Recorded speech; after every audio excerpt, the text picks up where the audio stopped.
All right, we've officially begun. John, before I even get into anything, I want to thank you not only for your time, but for doing this at 7 o'clock in the morning, your time. And you look suspiciously refreshed and crisp for this early hour. Welcome, everybody. If it looks like I'm slightly preoccupied, I'm just continuing to admit people as I speak and a multitask here. John, this is our community. It keeps growing as I admit people. This is John Vosler. Just for a little bit of context, you guys, I met John a couple of years ago because I went to his home because he was teaching a Yoga Nidra in his home.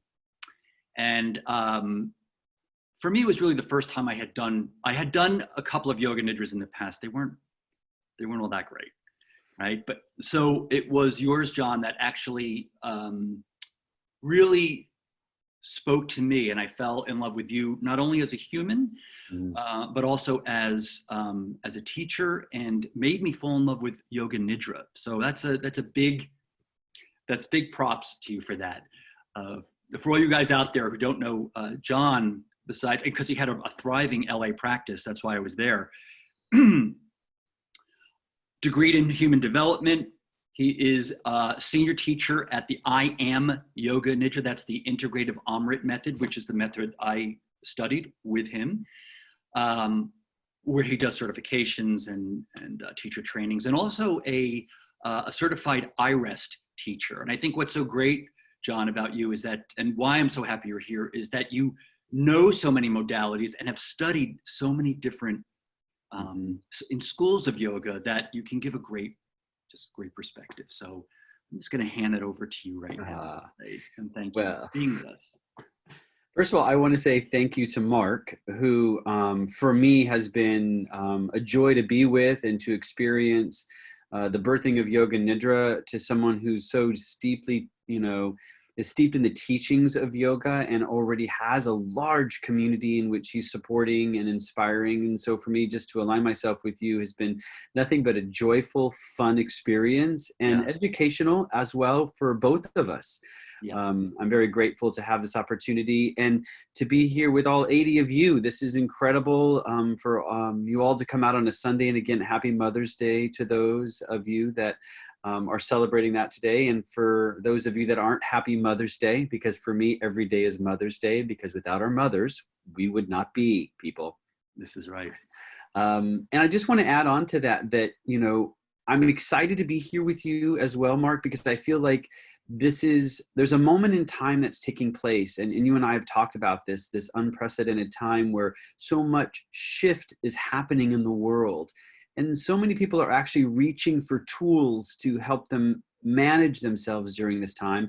And so for me, I don't think there is a better time than right now to be revealing this powerful, profound, elegant tool of Yoga Nidra. So I'm happy to be here with you. So thank you. Oh, thank you. Thank you.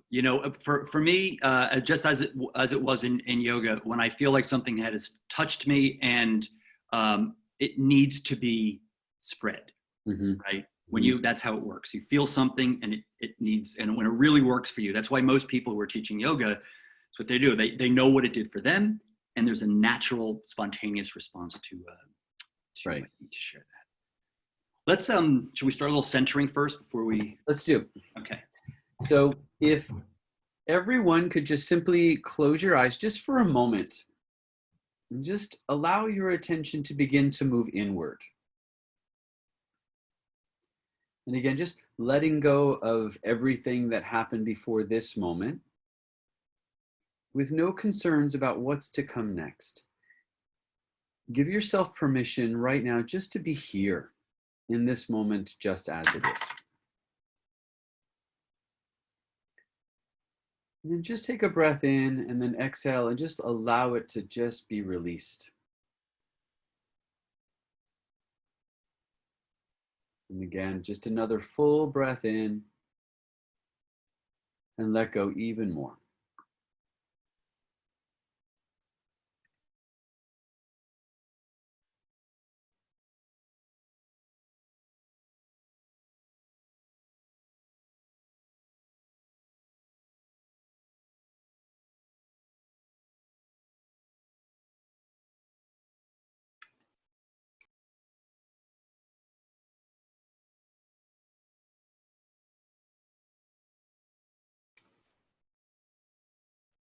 Marc, there's no sound. You've muted John, I think. Okay. Sorry about that. Sorry about that, John. No worries. So if you didn't hear me, go ahead and just close your eyes and bring your attention to the breath as it specifically moves through the nostrils, with no effort to change the breath, simply placing your attention on the breath moving in and out of the nostrils.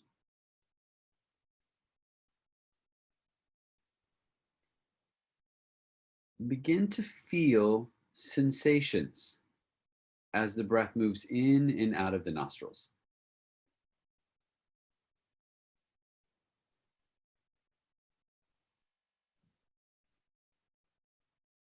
And just begin to follow the sensations into the sinus cavities.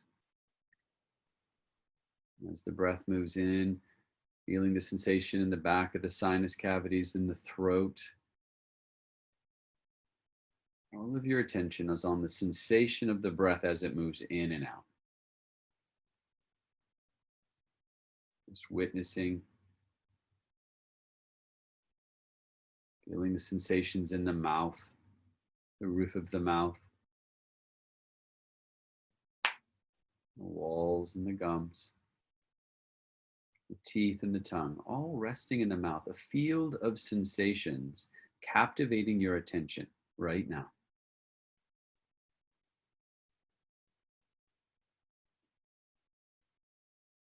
And just bringing your attention to the sensations in the lips,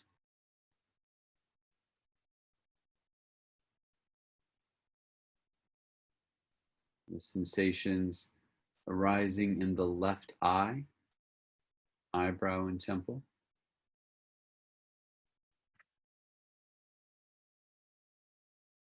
Sensations in the right eye, eyebrow and temple.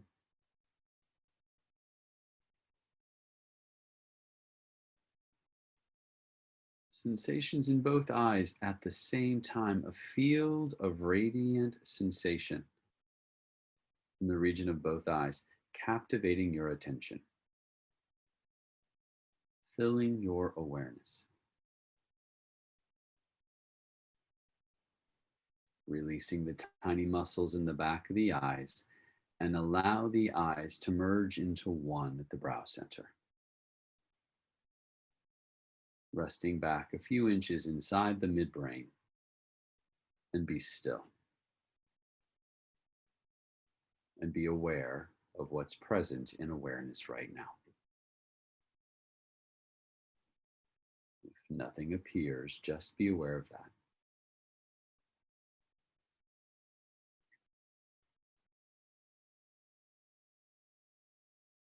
Just begin to sense what's present.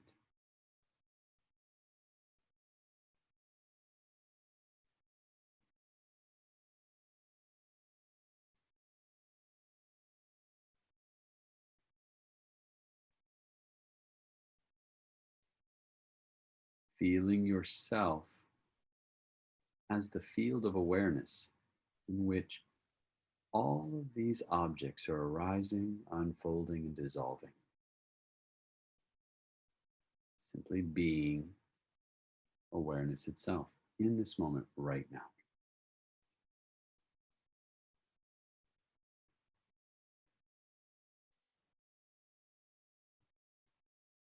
Feeling yourself being empty, open.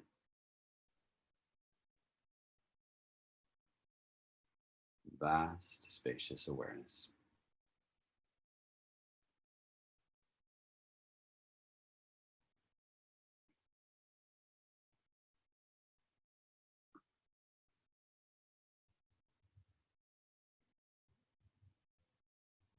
And just allow your attention to float to heart center with a felt sense of gratitude for taking this time for yourself. Gratitude for Marc and all that he offers us. And gratitude for the planet in which this experience right now is happening.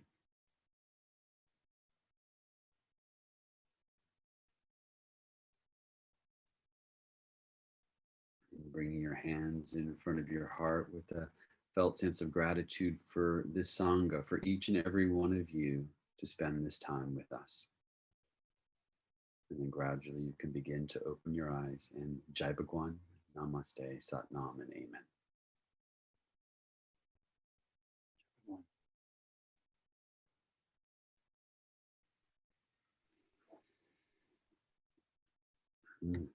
Thank you for that, John. It's amazing how just a few minutes can shift energy so profoundly, quickly and profoundly. There are a lot of people on this call who are very new to Yoga Nidra. So I wanted maybe to start with a very basic definition of Yoga Nidra so that we're all on the same page. And that we can build some dialogue around that once we've established, just a set, if there can be a set definition for Yoga Nidra. It's actually a really great question.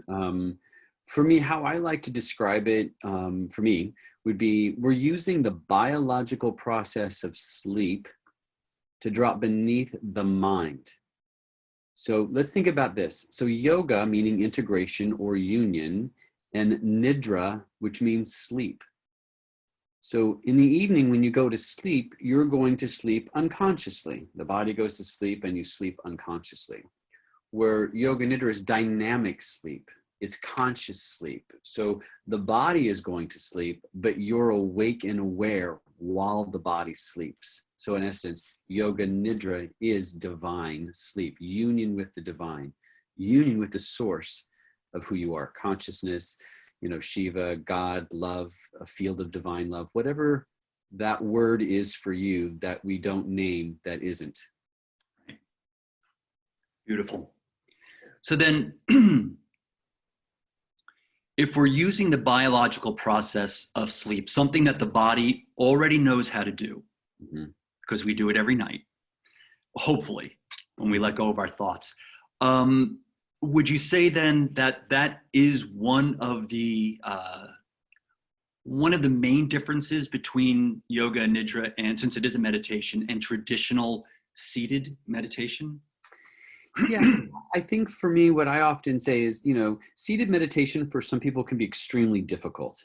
Sitting that long, the body structurally has to still be in contracted form. The intercostals still have to work. And there's a bit of doing that still needs to take place in seated meditation.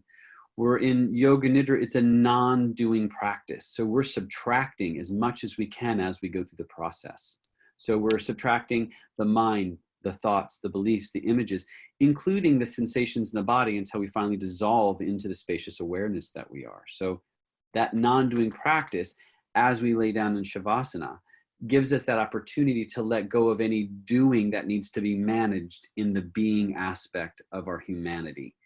And that would be, for me, the differentiation between, and because to be honest, Yoga Nidra is a form of meditation.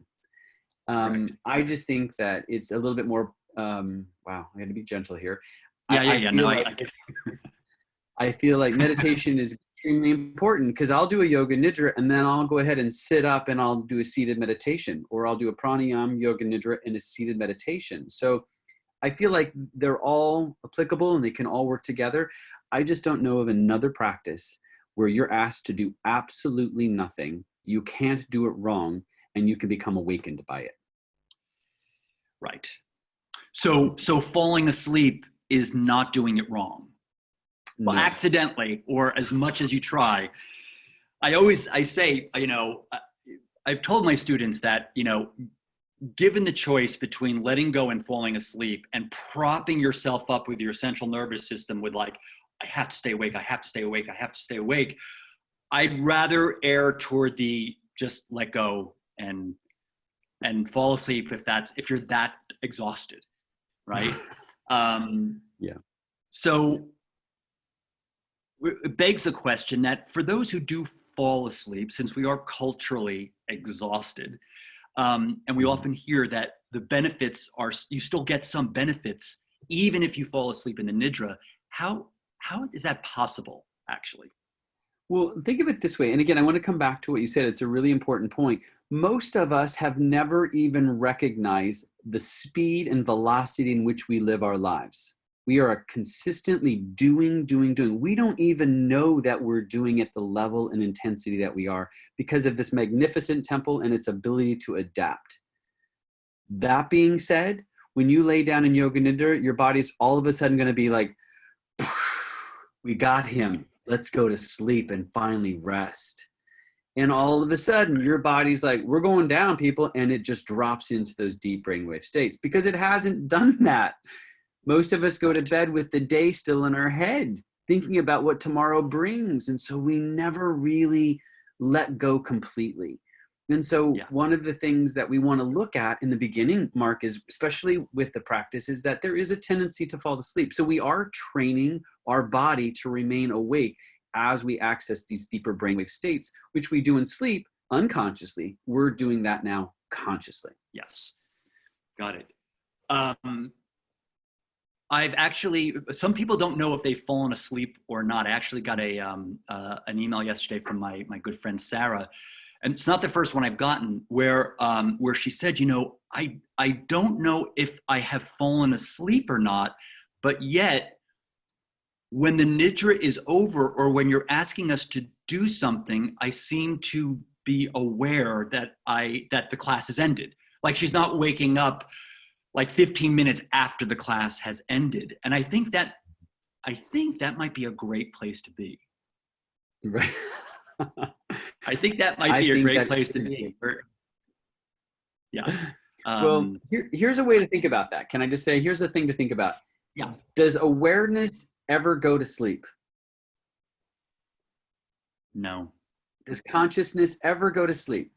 No. No. There's a part of you that never goes to sleep. There's a part of you that is awake and aware. That's the consciousness, the Shiva, the God, the field of awareness, the space of awareness. Whatever it is that you're labeling that you can't label is always there. So there's always an aspect that's receiving this information. So when people always say, and you know this from even coming to the ashram, people fall asleep. And then all of a sudden you say, okay, now begin to wiggle your fingers and toes. And some people just start wiggling their fingers and toes. That literally felt like they fell asleep, but something is listening and something is getting them to come back. And that's what we're saying when we say, it's okay if you fall asleep because you're still receiving it on that subconscious, unconscious level and as awareness itself. Yeah. I actually remember when we were in the ashram for the teacher training, I would say for the first we were there for 10 days. For the first 3 to 4 days of the training, of the teacher training, when we did our daily Yoga Nidra, everyone was asleep. Like it was like a symphony of snores, a symphony of snoring. But then after about the 4th day, when we got this bone deep fatigue out of our system, granted we were at an ashram, we were being fed and we were just there, you know, I never heard snoring again. Mm-hmm. I felt like once that initial fatigue and exhaustion was dissipated, mm-hmm. we really got to drop in because we're tired. Yeah, and I don't think we give ourselves, you know, again, we forget. I mean, we're human doers, right? I mean, we've been taught since a very young age to do, and really what we are human beings. And what that means is being in the experience, not doing the experience, and that's a big deal.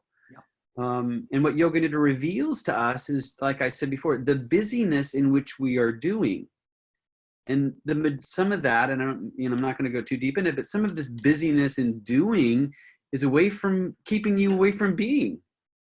Because it can, Absolutely. You know, there's a part of us that are always trying to step away and unconsciously doing things so that we can't feel and be in the experience that we are right now. So that can tend to play a role in that as well. Right.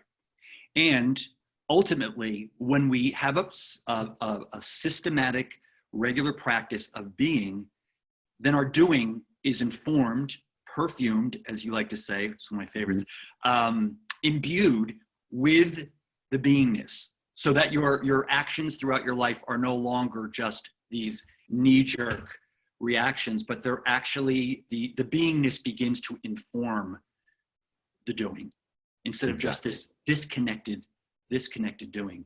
Going back to the meditation, because you were being diplomatic, and I appreciate that. But it's true. I mean, I also have a seated meditation practice as well, and it's important to just say that we're not saying one is better than the other by any means. Because I do both.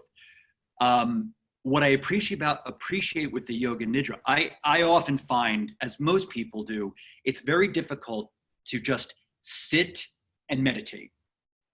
Just drop in with no pre-practices or this kind of methodical way in Yoga Nidra where we're opening and relaxing the different koshas, the different bodies, the physical body, the energy body, the mind body, the wisdom body. So I feel like, and for all of you that are watching, I know if you're not familiar, let's say with the training, that it might sound like we're throwing a lot of language in a Yoga Nidra, but there's a system, there's a science, there's a technique in which we're bringing you to a certain place, which I don't always get in regular meditation, right? I mean, unless I do a practice, like a pranayama practice. I mean, there are things you can do, ancillary practice before you get to meditation as well. Right, okay, good. I'm glad you said that. Yeah. No, of course. Now you can, but a lot of people don't do that, John. A lot of people just, like, it's time to meditate. They just sit and meditate and don't do a pre-practice to kind of prepare the body, the mind to just let go. And it's very abrupt. Right. So. I agree. And the only thing that I would add to that, which I think is really important, Marc, just really briefly, and that is seated meditation for me was my gateway drug in. And then what I mean by that is that it got me the glimpses of the world that always existed. I just couldn't sustain it because once I was done meditating, I felt like that was my little portal to get in and out. Where with Yoga Nidra, what I find is I'm in an experience of a kinesthetic experience, a felt sense of that being that I am. And so if I theme them together or integrate them together, you could see the value of that. Because ideally, we want to be aware of our beingness all the time, right? I mean, that's kind of our intention, is just to become aware of awareness itself, being in the experience. So seated meditation can offer that, pranayama can offer that. All of these techniques are basically bringing us back. I call it home. So home for me is divinity, God, consciousness, Shiva, awareness. Seated metta practice can bring me home, but yes. Yoga Nidra sustains my home even when I'm not in Yoga Nidra. And seated meditation can help that as well. Did that get confusing, or did that make sense? Absolutely. Okay. The other thing I don't see, in the meditations that I do, seated meditations, I do work a little bit with intention, but most meditation does not work with a sankalpa, with an intention. So maybe you can unpack that a little bit about what an intention is and why that's a key component of Yoga Nidra. Yoga Nidra. Yeah, it's Yoga Nidra. Big question. I think for me, what I have learned, and again, I'm offering what it is that I have received, and because of my training at the Amrit Institute, and I teach their programs, and because I've taken the certification and teach in the IRES lineage, studied Saraswati, Satyananda, these different lineages, what I'm recognizing for me about sankalpa, or determination, or your heartfelt desire, there is a belief, and I don't mean to like poo-poo this, there is a belief that your sankalpa is a 4 million year old sankalpa, or 6.4 million years old sankalpa, that you've lived lifetimes with the sankalpa. But that sure doesn't help us people with life mastery that have to pay the mortgage and are dealing with a pandemic. Do you see what I'm saying? No. So for me, an intention is really valuable in the sense that it's sort of our North Star. This is the direction that we're moving in. If it's to be at peace and calm with myself in times of chaos, that might be my intention. So in a Yoga Nidra, what we do at the I Am Yoga Nidra specifically, and then I'll give you a little I rest. In the I Am Yoga Nidra, the integrative Amrit method, is we place an intention at the waking state, right? At that beta brainwave state.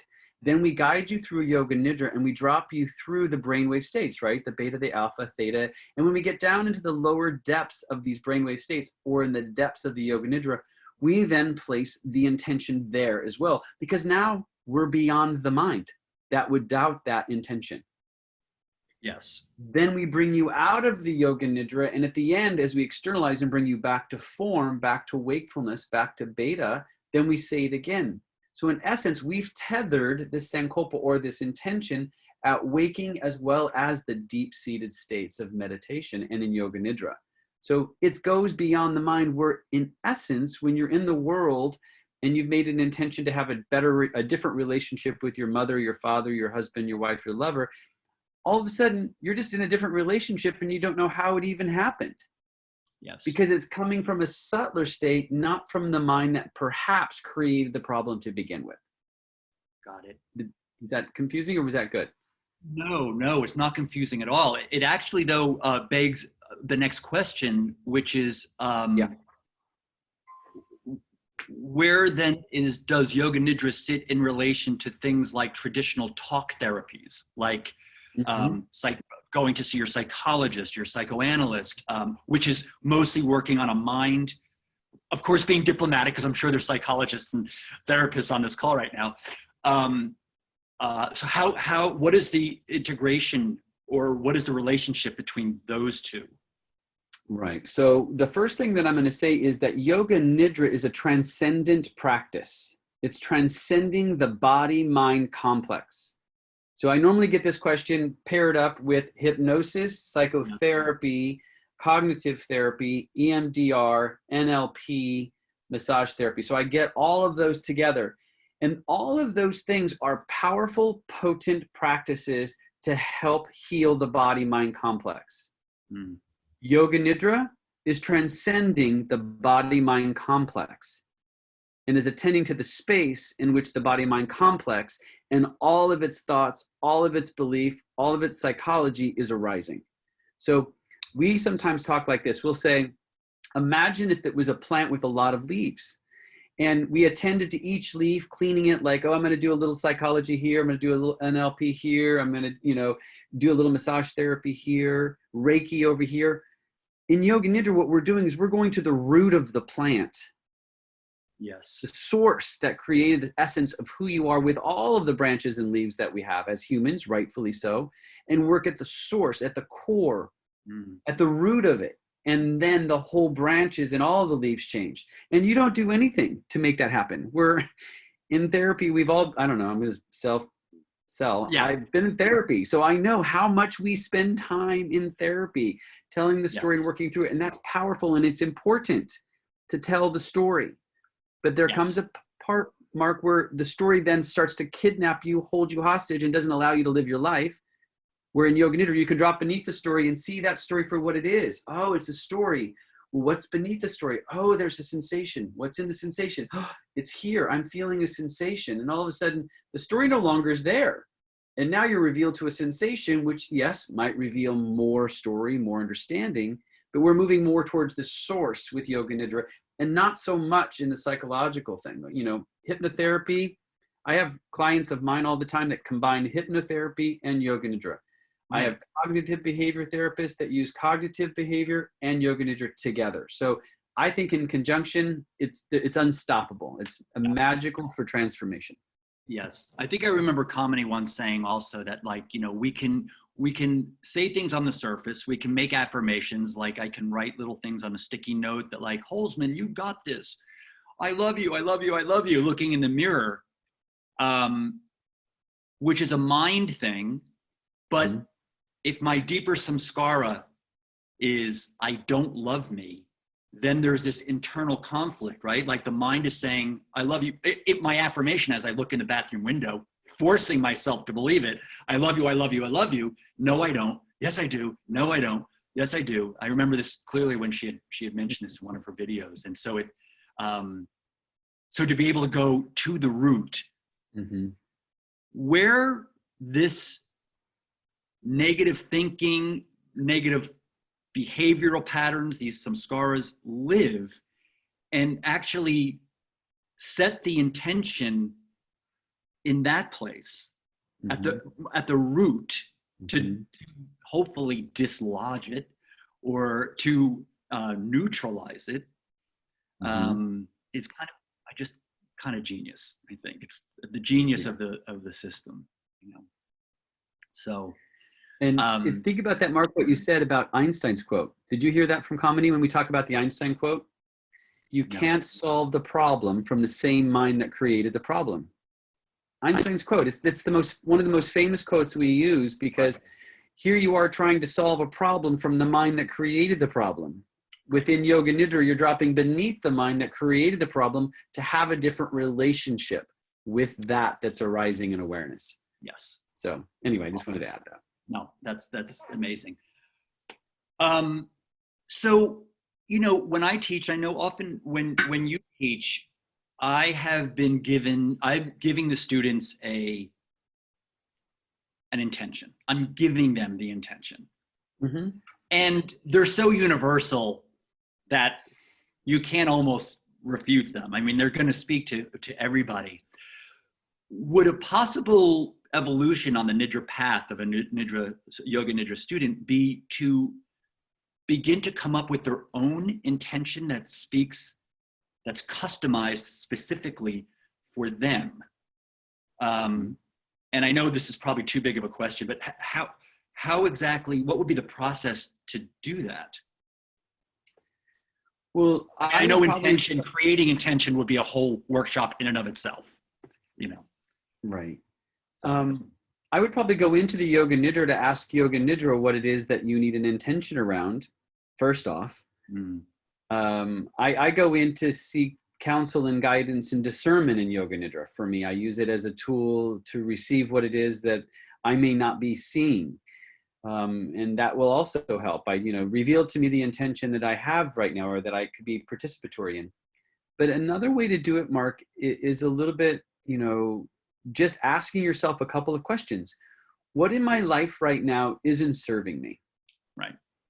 What in my life right now isn't serving me? And once you bring that to the forefront of your awareness, then the next question really is going to come down to is like, okay, so I now recognize that behavior, that habit, or that tendency doesn't serve me. Well, how do I support myself? Another way of looking at it would be, how would I rather be in that situation instead? How would I like to be in that situation instead? And for me, that begins the self-inquiry, to really start to gain an access to the unconscious programmings that we habitually do, and start to see that, okay, when I get stressed, I go to the chocolate cake, or I do this, or I do that. Or even in relationships, which I'm finding more and more now because of the situation we're in, I'm really frustrated. I'm living with this person I've known for how many years, and I'm having a difficult time because they do this to me, or their behavior does this to me. And so the inquiry isn't about how can I make that person change? It's about how can I be with that person? How would I like to be in that situation instead? And I have we all have opportunities to self-inquire. If you don't recognize now that the rest of your life is going to be about self-inquiry, you're going to run up a tough hill. Because our whole lives are about self-inquiry for us to better understand why we do what we do, and then learn how to be with what is as we are. And intention can really help us if we unpack those things that keep us from being who we are. Right. And that inquiry and that contemplation can sometimes be uncomfortable and fiery, to really deeply contemplate, what it is that's holding me back. And start there. We're reverse engineering into the intention. And then I don't know if I'm phrasing this right, but then when you're doing a Yoga Nidra, would it be more beneficial to just take that one intention that speaks so deeply to what you need to change, or what you would like to how you would like to be with those situations, and repeat that over and over and over, so that groove that you're making kind of neutralizes or dislodges it? Because right now I know that I'm doing, picking intentions, and they're very diverse, and I don't know. Yeah, I completely concur in the sense that stick with one and deepen the groove. And the second thing I would say, which is going to disqualify the first thing I just said, is that you don't need this is so me. You don't need an intention to go into Yoga Nidra because Yoga Nidra is already your intention. Yoga Nidra is the intention for you to recognize your true nature and live your life from that knowing kinesthetically. Oh my God, yes. So don't tell anyone that because that'll ruin all of my intention workshops, okay? So don't let anyone know that that's the truth. But realistically, yeah. I mean, every time, I like to do it this way. Every time you drop into Yoga Nidra, from waking, dreaming to deep sleep, you dissolve into the spacious awareness that you are. And you almost look up and see like, wow, the more I rest here, the more I can have a different perspective about what I thought I did like or I didn't like. Yes. Or what I thought I needed to change or what I needed to not change. Your whole world changes because what's changed is your inner landscape is seeing yourself as whole and complete without need to change.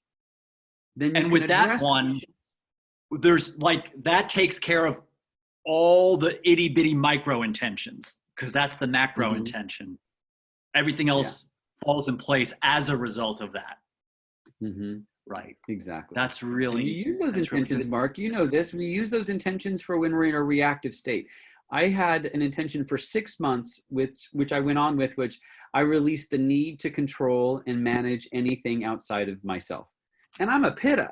So, I mean, for me, I got to control everything, you know? So for me, the more that I did that intention and just set it free with no concerns about the results, all of a sudden, I didn't know that change had happened, but the people around me made me aware of it. So that's what I was talking about at that deeper state. Yes. Put the intention in, use it at your wakeful state. When you all of a sudden you can't deal with it and you say, I got to let go of that. That helps you in reactive states because it's tethered to that deeper state of awareness. Right. It's not just putting a Band-Aid on over like something superficial. It's right. Well, that's actually interesting then. I know we were talking the other day about, let's say, for example, PTSD, because I know that Yoga Nidra has been found very effective for PTSD and things and pathologies of all sorts. Because I know many students have written me about experiences that are so traumatic. How is it that Nidra is working with something like that? I guess it's the same. You're kind of separating from the experience of the trauma, I imagine, and then going to this deeper place. Is that part of the rehabilitation, or I'm That's not a nice quite word, sure. actually, rehabilitation. Yeah, I think for me, there's two play here. One's the science, and one's changing your relationship to your past. So if we lean in on the science, you want to recognize that each time that you're going into Yoga Nidra, you're rebalancing, working towards a balanced nervous system. So when you're in trauma or PTSD, your nervous system is sympathetic on, fight, flee, or freeze. Chronically, light switch is on and you're in that mode where everything's making you pissy, gripey, and grumpy, and you're reactive. And what Yoga Nidra is doing is it's restabilizing and rebalancing your autonomic nervous system, parasympathetic and sympathetic working together. So it's disrupting that sympathetic on of that PTSD experience or ASD, that feeling of like everything is attacking me. That would be the first thing. And again, one of the beautiful things about Yoga Nidra is it's balancing your nervous system. It's balancing the chemistry in your endocrine system. It is balancing the regulatory hormones that help you achieve stability even when you're feeling like you're under attack. So we're building allostatic load now. So that means that something that might have irked you before or upset you before is less likely to upset you because you're balancing your nervous system each time you're doing Yoga Nidra. And the second part, Mark, to that is the story, right? So a lot of my friends and associates and students and people like you that have learned from experiencing Yoga Nidra that have had PTSD, one of the things they always say when they come back to me is like, I now have a different relationship to that past experience. I can see it now as a key to a lock to transforming my future. Where before I was held in a cell and contained by this trauma or this experience in the past. So Yoga Nidra gives you it allows you to create a different relationship to the past experiences, giving you an opportunity to see how the future could be based on that experience. Beautiful. Is there science to back this up? Is there hard science to back this up? And for all the science, like all the like, I need proof. Is there stuff out there that? Yeah, I'm a geek, right? I love all that. I love the science. I'm kumbaya with the best of us, but I like science. I don't know that's the combination, but yes. So in Kamini Desai's book, A Transformational Sleep, in the back of her book is a lot of science pertaining specifically to Yoga Nidra. And IREST, Dr. Miller's work, is using a lot of evidence-based science to help with PTSD with Walter Reed Hospital here in America. He's also doing more and more work internationally, bringing science of the practice to those people. Because, you know, let's be straight up. A lot of people don't want the woo-woo, the kumbaya, the yoga stuff. They want just, how can you help our people who are suffering? So the science is our doorway in. So Sarah Lazar out of Harvard also did a report on the value of meditation, in particular on changing the structure of your brain. So now we know that meditation and Yoga Nidra can actually change the physiological structure of your brain. It can also help rewire your neurons and your neural pathways. There is a shift in your hippocampus, which is about your mood and your memory. And there's also about the amygdala, which is our organ of fight or flee. It's our threat perceptive organ, where the more that you do Yoga Nidra, the more that structure of the brain starts to like neutralize. As you said before, there's a neutralizing that takes place in that. So all of this before now was just yogis saying that it did this stuff. You know, in all the scriptures and all the texts, you read that they say this is what it did, but there was no science, Marc. Let's be straight up. And now all of a sudden science is catching up with what these guys have been talking about for 6,000, 5,000, 6,000 years. It's remarkable. Yeah, right. Right. What the sages have actually learned in deep Turiya state sleep. Right. Right. Well, you know what's really interesting too, as we bring up PTSD, one of the things that I was really surprised at when we did the teacher training is, and I'm thinking of this because you said, you know, anybody can do it. Everybody can do it. It's accessible. I also think that with the proper training and obviously study, anyone can administer it. And I say that only because when I went to our teacher training, I fully expected to walk into a room filled with about 30 yoga teachers. And I was stunned that I was only maybe one of a handful of yoga teachers. And the rest were nurses, social workers, psychologists. We had that Brazilian pilot from Delta, Harry. He needed Yoga Nidra. He certainly did. Yeah, I thought, wow, I didn't expect that, people working with people with trauma. So I was really pleasantly surprised that this is accessible to really any, you don't have to be a yoga teacher necessarily to do this. Right? No, you don't. And I feel for me, that was my calling in all of this. And I mean, we talked earlier, I come from the body work end of it. And you know, I've studied but there was a part of me that recognized that this tool is for all people that are looking for life mastery, people that are just looking for tools for life mastery, because not everybody's interested in being liberated and being awake.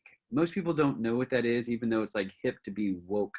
They don't really understand that. And so for me, my intention has been for the last 5 years is to create a space for everyone to be revealed to this elegant tool for whatever it is that they're seeking. If it's for life mastery, for dealing with a job or dealing with the boss, or to simply recognize that they're whole and complete and awake. So I'm segueing just because I want to land this in here at some point today.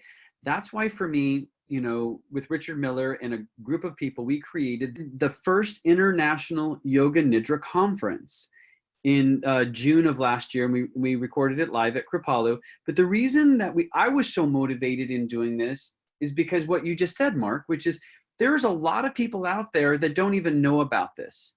So by bringing all of these teachers together, all of these lineages together, and all of these approaches together, people could see that there's really one mountaintop, but there's all these ways to get to the mountaintop. I am so of that mindset, well, this one's better than this, or this one's better than this. There's nothing better or worse. What works for you to have you become awake and see the mountaintop, that's all we care about. So if it's I Rest, I Am Yoga Nidra, Bihar, Himalayan, Swami Ramas, Rod Strikers, Indu Auroras, Uma, Molly, Jennifer, to me, it matters that people understand this practice and start participating in it.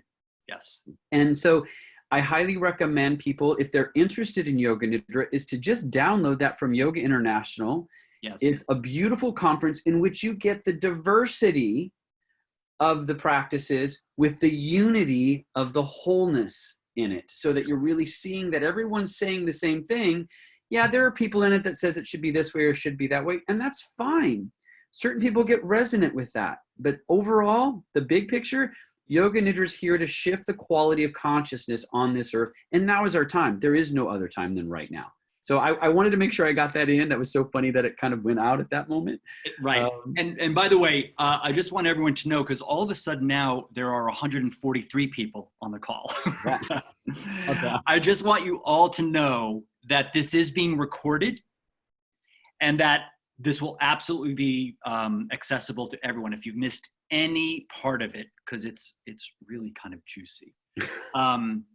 As we move in toward the end of our hour here, I actually want to just talk about that for a moment, because there are so many different schools. Mm-hmm. Oh, I see a question here. So let me just see a question here. Mm-hmm. Hold on 1 second. So Alex would like to know, Alex Mencken, hi. Is it possible to speak to how Yoga Nidra is different from lucid dreaming? Yeah, that's a great question. So if you think of lucid dreaming as a doing aspect of being, where Yoga Nidra is a non-doing aspect of being. So when we're in Yoga Nidra, there isn't anything that needs to be done. There isn't an activity that needs to be taken place. It's the experience of being in the non-doing. And everything that gets done is actually being done from your non-doing state of being. I know that's a lot of being and doing. But anytime, Marc, that you're putting an activity into play in order to get something out of it is a doing. That's not good or bad. It's just a way to look at that. And for me, Yoga Nidra is a non-doing practice of resting back as being the field of awareness in which lucid dreaming arises. Got it.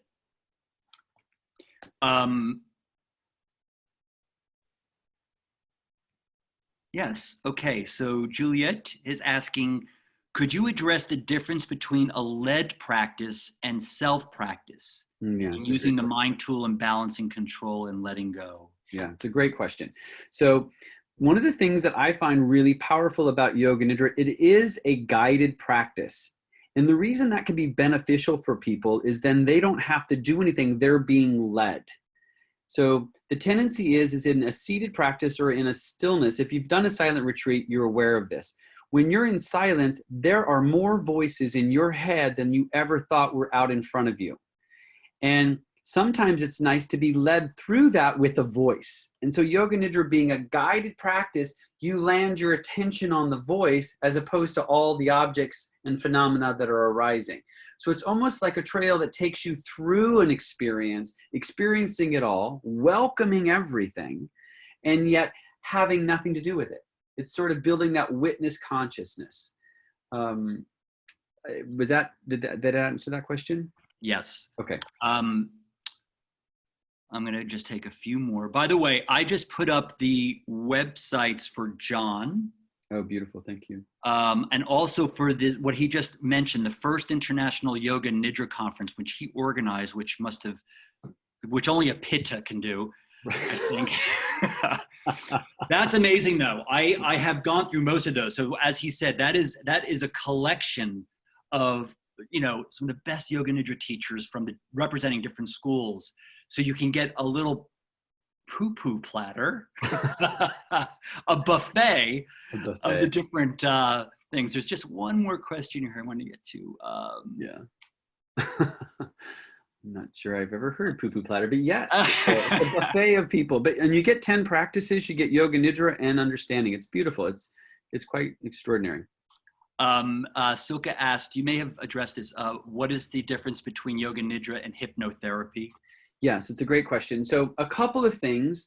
Again, it kind of comes back into a little bit of what we said earlier, is that with hypnotherapy, you're working with the body-mind complex, this contracted sense of self, the body-mind-spirit complex, body-mind complex.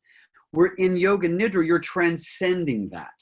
So in hypnotherapy, when I went to hypnotherapy, it was about focusing on something, and I was doing something about it within the complex itself. So there was a part of myself that I wanted to get away from, as opposed to welcoming everything. Because in yoga nidra, what I want you to remember is that we're welcoming everything that arises, even those thoughts that make you feel like you're shitty or grumpy or crappy, because all of those things are arising from the same field that you are.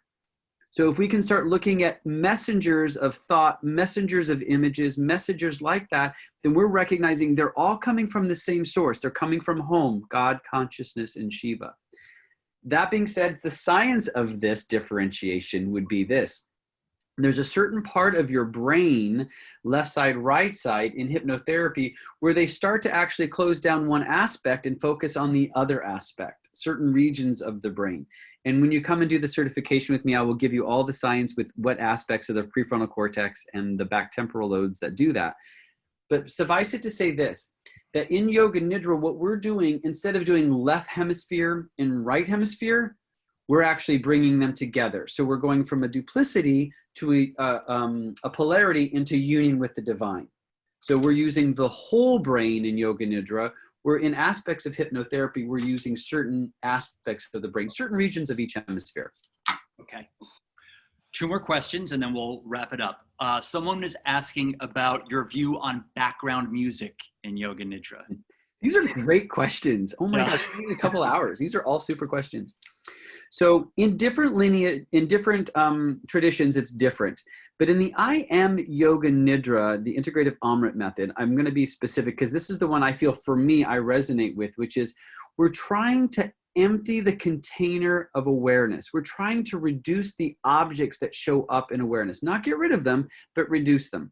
So as we're proceeding into Yoga Nidra and we internalize, we don't want to add anything more to your container. I sometimes use the movie screen as an idea, as something to see. Like when we're in Yoga Nidra, we want to take things off, let things go from the movie screen. We don't want to keep throwing, junior beans up there or mints or more things to do. We don't want to do any of that. Music being one of those, because music can sometimes elicit a feeling of like, oh, Marc, do you remember that song they played when we went out that day? And all of a sudden a memory is evoked by that piece of music. Yes.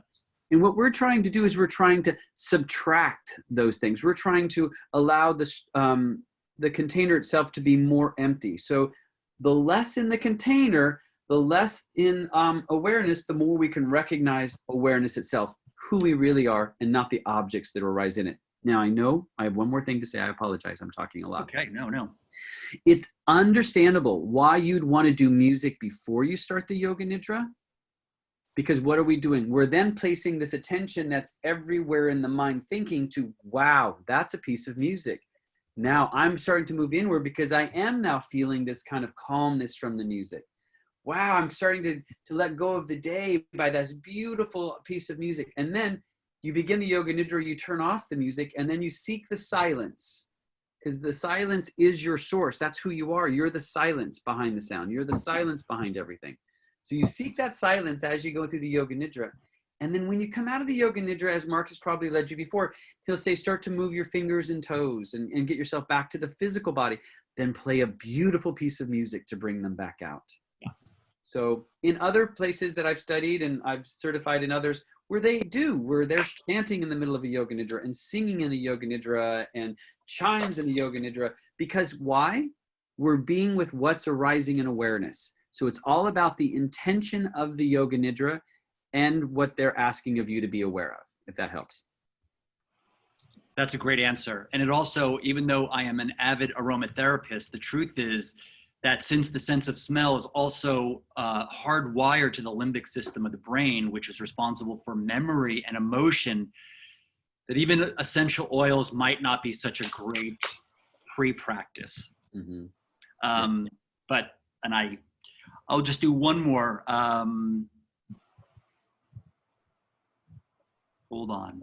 Oh, someone was asking about, it was Mags. Where was Mags? I'm sorry. And by the way, you can ask me more questions and I'll forward them to John if you didn't get to them. About the trainings for I Am Yoga Nidra. Mm-hmm. Are you doing them live? Oh, you're doing them online now? Mm-hmm. And what is your thought about online? This is the question. Versus live. Oh, I knew you were going to ask me that.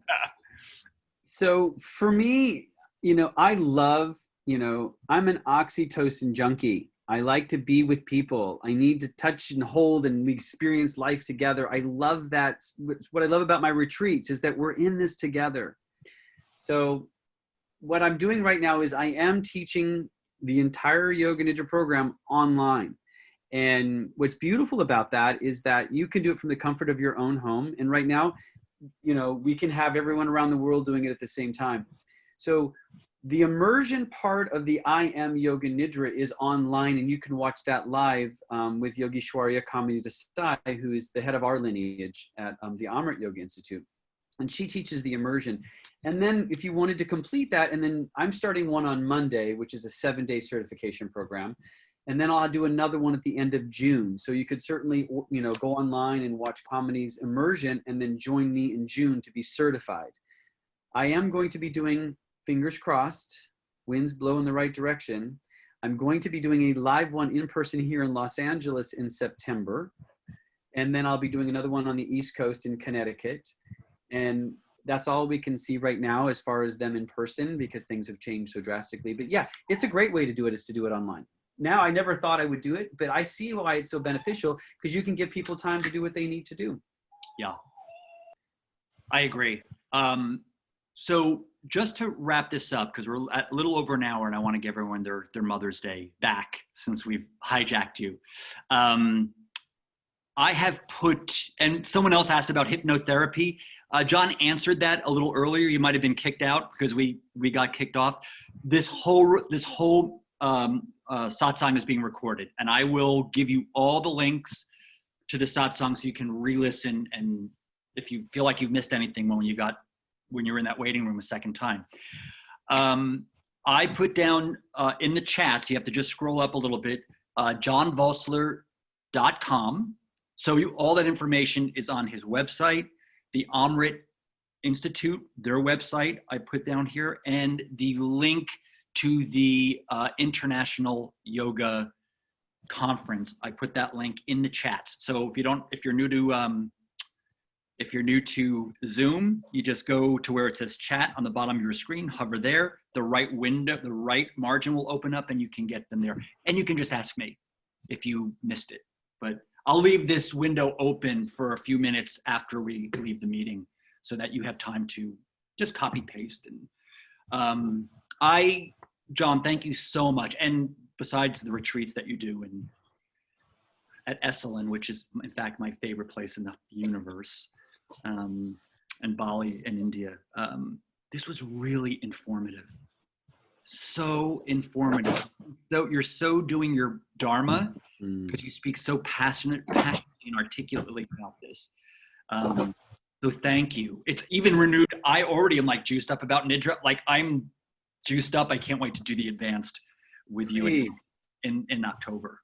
So, and I just want to jump in and interrupt you to say, you all are so lucky to have this magic man in your lives. This guy is amazing. And I'm grateful to have him now part of my Sangha, and our Sanghas are coming together because what he offers is true, authentic being with deep teachings.